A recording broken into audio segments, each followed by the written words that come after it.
There's lots of different considerations. Say on your large specirtine, you almost don't worry about inclusions, except that some of them are really big and you have to worry about those, like the ones that affect the structure of the stone. Say right here, there's a big flaw, a crack in there.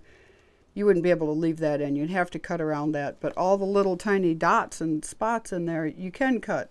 So you have to make decisions about what stays in, what doesn't. You can end up with your black spots of polish stuck in holes if some of them reach the surface. But in general, you're looking more for color and shape on these garnets, specifically these Loliondo ones. There's some crystal surfaces left over from the broken chunk. These are some massive crystals. And some of them are better off carving, because then you take out all the big, nasty, ugly spots and you've got a very attractive looking stone left. The glow from the inside after these are polished is, I think, very warming and convincing material. These little specirtines, as I said, you have to work around the inclusions, the little white dots. See, they're usually right in the middle, so you cut through those or make the decision to leave them in. And the color is intense. On some of them you might leave them in, but really the value is in the cleaner stone with the bright, clean reflection. That's one reason many of these haven't been cut, is they have an inclusion right in the middle, and that really needs to be worked around. The Molly garnets are like nodules. These are obviously an alluvial location. These are probably going to give you your best yield. You just dop those up wherever you find a flat spot and cut them out. They're practically preforms for rounds, and they sparkle all day long. The rhodolites are the exact same way. They're practically flawless. You just orient it for shape. There's no consideration for color. Since they're isotropic, the color is going to be the same in any direction. So the rhodolites are very fun to cut, as well as the Molly. You don't have to worry about inclusions.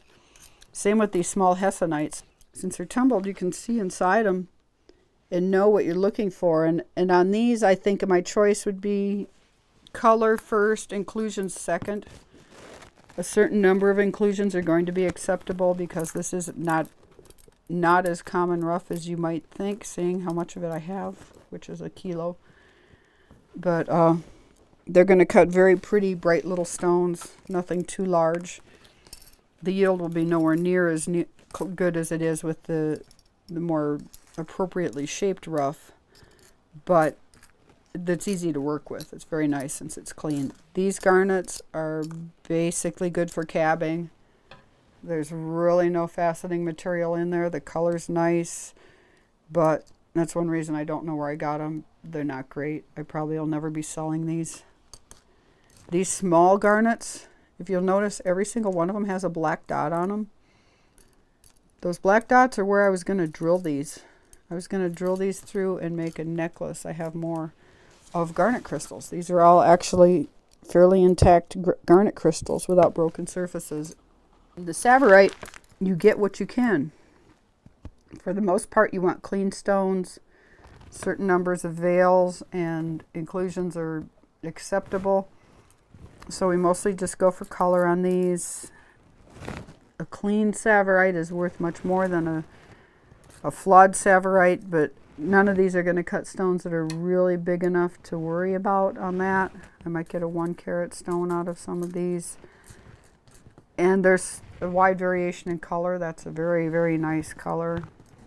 These lighter, springier colors are not worth anywhere near as much, and I think they wouldn't even be called Tsavorite. They'd just simply be called a green grossular.